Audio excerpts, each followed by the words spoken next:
Assalamu alaikum, or peace be unto you. They throw acid in women's faces in Pakistan. You see, in America, people of faith build houses of worship. Unfortunately, this is being met with a lot of obstacles. We're not a bunch of racists.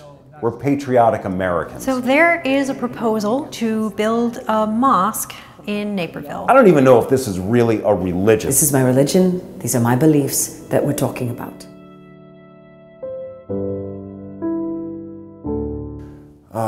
Let's see, I was born in 1959, southwest side of Chicago, Marquette Park neighborhood. I am originally from Elmhurst, Illinois. I was born in Karachi, Pakistan. I'm 37 years old. I'm not afraid to tell you how old I am. I have been in this country for 9 years. Before that, I was in Pakistan, which is where I grew up. I was born in Lahore. For the last 19 years, I've served on the DuPage County Board, 5th District. I am the chairman of the Development Committee, and I also sit on the Finance Committee. My college roommate, Colleen Harding, opened a PR firm in Naperville about 10 years ago, started asking me to come work for her right away, but I deferred until now. Like I said, I've been here for 9 years. I came here after 9/11. I've lived in this community ever since. And currently, I am running for the position of mayor of Naperville, Illinois. I'm married to a lovely man named Mustafa Khan, who's the Imam at the local mosque. In Imam, I guess I should explain what that is. An Imam is similar to what a priest would be in a church. I met my husband about 7 years ago. We were both at the same masjid. We were at the same mosque. We were there for Friday prayers. The lead Imam there gave a speech and he said something terribly sexist. That I found really offensive. I don't even want to repeat it. It was quite sexist, in fact. And Mustafa stood up and told him off. Right in the middle of the sermon, and it's not something you do. And I just thought that was amazing and so bold and liberal and progressive. Ayesha was offended too, apparently, and she heard me say something. I think he actually did it to impress me. Yes, I did know she was in the masjid, but whether I did to impress her or not, who knows? And, well, the rest is history, I guess, as they say. I went to school at the University of Illinois and I majored in communications, and it was there during my junior year that I met my husband, Charles. I went on to study at University of Illinois, Champaign. And while I was there, I met this undergraduate, Emily. He was a law student at the school and we fell in love immediately. We got very serious very quickly. By the time we got to my senior year, I was pregnant, which incidentally is not the official story on that. As soon as I graduated and passed that bar exam, we got married. I stayed home, I raised our kids. I'm 25 years old. I was born and raised in Naperville, Illinois. I'm the son of Charles and Emily Baker. Now, there were some complications with my pregnancy with Carl, and they left me unable to have any more children of my own. I was born in Beijing, China, and my parents adopted me when I was 5 months old. And the circle of our family was complete. Kind of very white American upbringing, obviously, because my parents aren't Chinese. I signed on for the stay-at-home mom part. Our family needed an anchor and I was it, but I never signed on for the stay-at-home empty nester wife part. I don't want you to work, plain and simple. I make a good living. My friend Bethany and I go back to elementary school days. So Bethany and I were chatting the other day and she said to me, "You know, Emily, you're really lucky. You get to choose to work." You know, if she wanted a hobby, she could go take a painting class at the community college. That'd be fine. What Bethany fails to understand is that I too have to work. You know, I am taking my political career to the next step, and I really need her right now. I am so much more than Mrs. Charles Baker. My sister Jen never dated in high school. I never get asked out. I don't know why that is. Then she goes to college. I'm finishing my BA this year, and my hope is to land a job as a high school French teacher. Then she goes to France, Paris. He tells me his name is Kareem, and I'm thinking, Kareem? That's not a French name. He was born in Paris, but his parents were born in Algeria. That explains Kareem. I couldn't believe it. Jen started emailing me from Paris. Me, her big gay brother, asking for man advice. Kareem was my first. I think that one of the inherent risks in cross-cultural relationships, which, mind you, I'm all for, is that sometimes the cultures become cross. See, Kareem's mother, who I met briefly once, announced that she had found a good Muslim girl for Kareem to marry. A good virgin Muslim girl. What do you mean you're gonna get married? What do you mean you have no choice? What are you, a little boy, has to do everything a mother tells you to do? What about us? You don't even know her. A virgin? What the hell am I? Am I not your virgin? You're the only man I've ever been with. What do you mean I don't understand your culture? I thought you were French. Go be with your virgin. You know why the French hate Arabs? Because their behavior in France is appalling. Most North African men are disgusting. Moroccans, Algerians, yuck. They stare at women, they grope at them, they pinch women's asses. I mean, it's all catcalls and it's gross. And you don't indict an entire religion, hundreds of millions of Muslim men, because your Muslim boyfriend turned out to be a jerk. I was born and raised Muslim, but I became Muslim in the United States. The ideals that we have as Americans are the same ideals that I have as a Muslim. You see, in Pakistan, being Muslim and being Pakistani were interchangeable, synonymous. Where Islam is part of the culture. But in America, one gets to choose to be Muslim. Islam is found in your institutions and in your way of life. I find Islam in the Constitution, in the Bill of Rights, and the idea that everybody has inalienable rights. I never wore the hijab in Pakistan. In Pakistan, where I'm from, I considered the hijab a sign of backwardness. But here in America, the veil changes. I'm talking about the meanings I ascribe to how I present myself in public, how I choose to present myself. I'm an American by choice, and I choose to be an American because as a Muslim, I'm able to build a home here truer to Islam than I could anywhere else. So there's been this proposal made. Some people want to put up a 100,000 square foot Islamic center, mosque or whatever they call it. Logistically, we've just run out of space at our old masjid, so we needed new space. This mosque that's being built, they want a bigger mosque? It would be a gathering place, a community center for non-Muslims and Muslims. And they're gonna be everywhere. I swear, I'm gonna see more of them coming around my town. I can't handle it. The building that's being proposed itself is beautiful. It's unlike anything that we have here in our community. But unfortunately, this is being met with a lot of obstacles from the DuPage County Board in particular.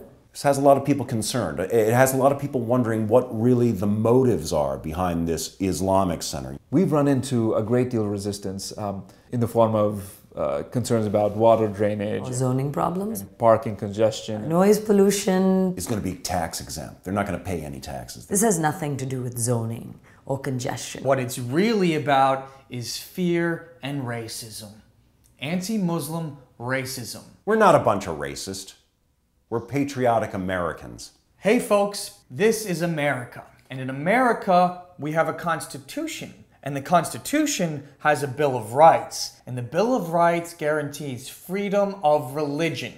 Not freedom of just one religion, but freedom of all religions. Carl recently came out, both as a gay man and as a liberal Democrat.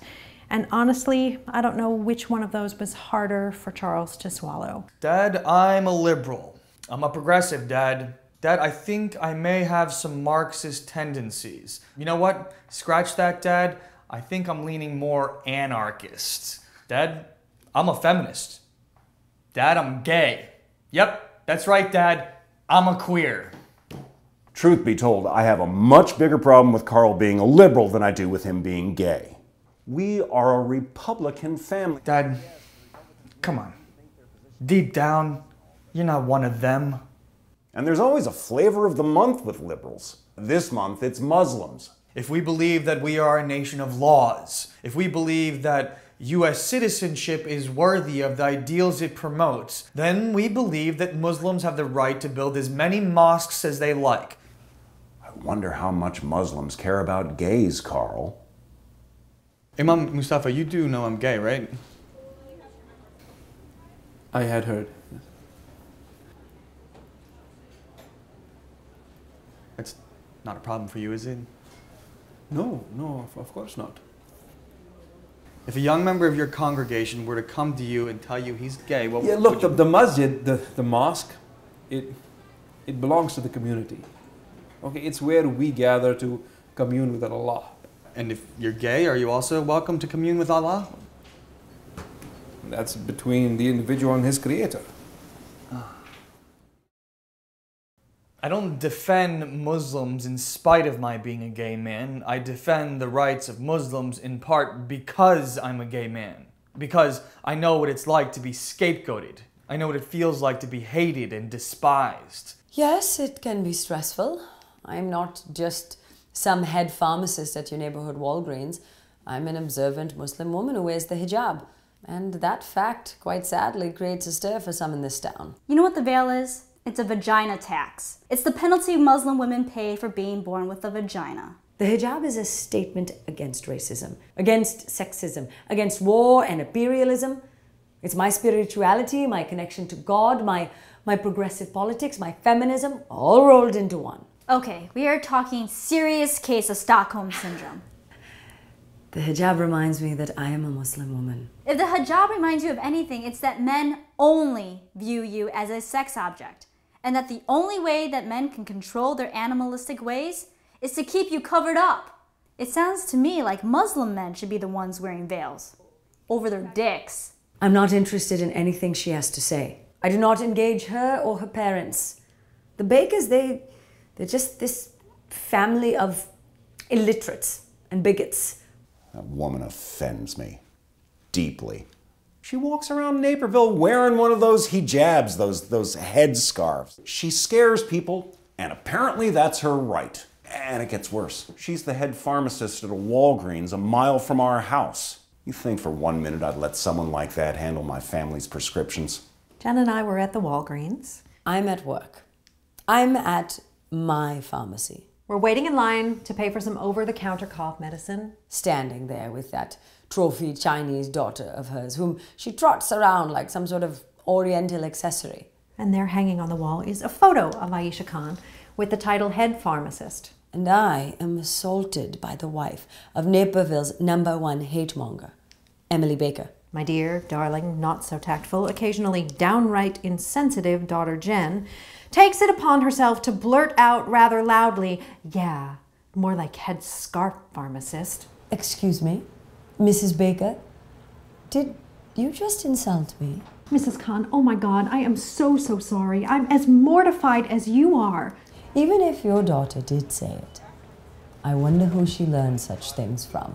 I am constantly telling people that the Muslims in Naperville, they're not like those people overseas. They're professionals like you, Mrs. Khan.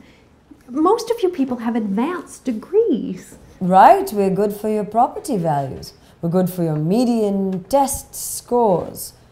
We're not like the blacks and Mexicans. No, we're the model minority. It's just our religion that's scary. Can you please take your patronizing, offensive talk and your cough medicine elsewhere, Mrs. Baker? Go find yourself some other cause. We have enough problems. Thank you very much. Next. When we're dealing with all the stuff that's happening with our mosque, it's taken a toll on me. There's a lot of things that, a lot of people that I have to answer to. You know, I'm being pulled in a lot of different directions. He's a man under siege right now. He's an Imam under siege right now. Ayesha feels that I'm not being aggressive enough, that I should be angrier. It's not the fact that he's in this position that causes tension, but it's the fact that he's bending. You know, responsible for something greater now. I'm responsible for not only our family, but I'm responsible for this entire community, this Muslim community, and I speak on behalf of the mosque. So I have to be careful as to how because if I just got angry, if I just got frustrated, what good would that do? You know who I'm identifying with most these days? Michelle Obama. She's a powerhouse. I wonder what she thinks about when her husband throws his hands up in the air and surrenders without even putting up a fight. She must think, is this the bold man of the people who spoke truth to power? Is this the man I fell in love with? But you know, Ayesha, I'm still the same person that, you say all these things, I'm not a sellout, and I'm not a traitor, and all these things that you say. I think it's shameful that we are causing so much pain and so much hurt to a sector of our community based on small-mindedness and prejudice. If Imam Mustafa wants to be accepted in this community, if he hopes to ever build this mosque he's proposing, he needs to come clean once and for all. It's time to tell the truth, Mr. Imam. Who's funding your mosque? Where do you draw your salary from? Whose payroll are you on? What foreign governments are you answering to? Exactly what is your relationship with Al-Qaeda, Hamas, Hezbollah, the Taliban? Did you support the terror attacks of 9/11? I've never heard you condemn them. Or did Osama bin Laden do you proud? You, Charles Baker, you will not defame me. You will not impugn my motives. I mean, I don't even know if this is really a religion.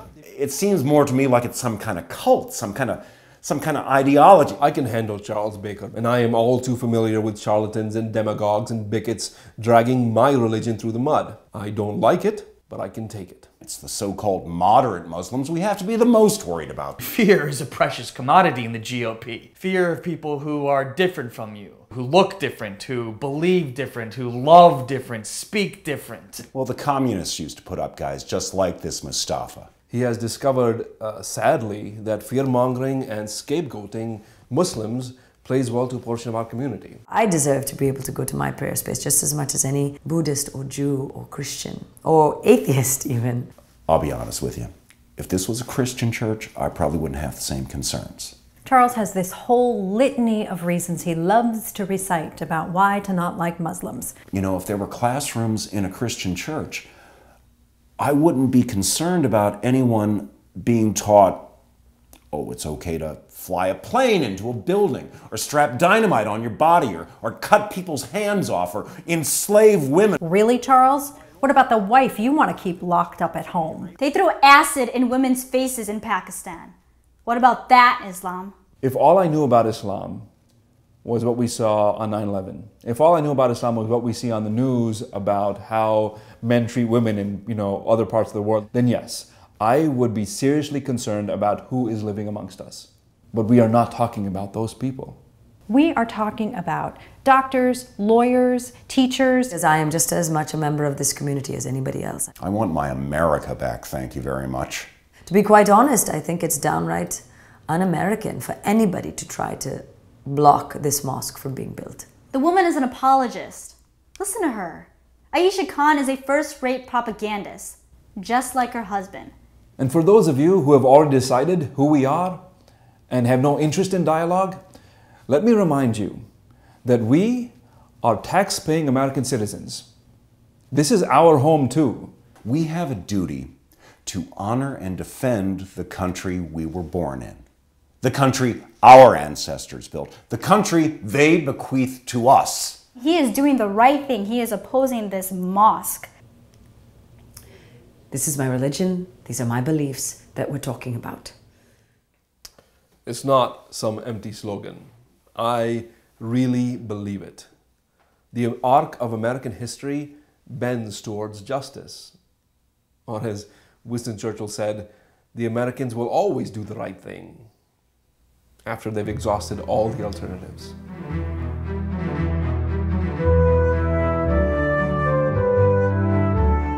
This headscarf is the most radically feminist statement a Muslim American woman can make.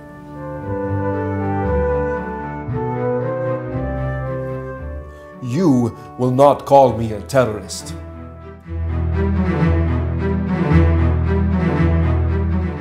Islam is a dangerous threat.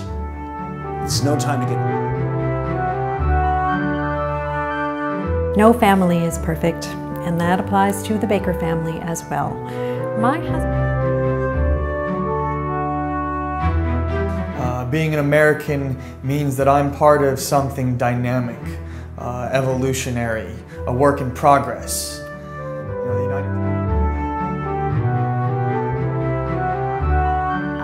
I wish people would see me more as an American, but they only see me as Chinese.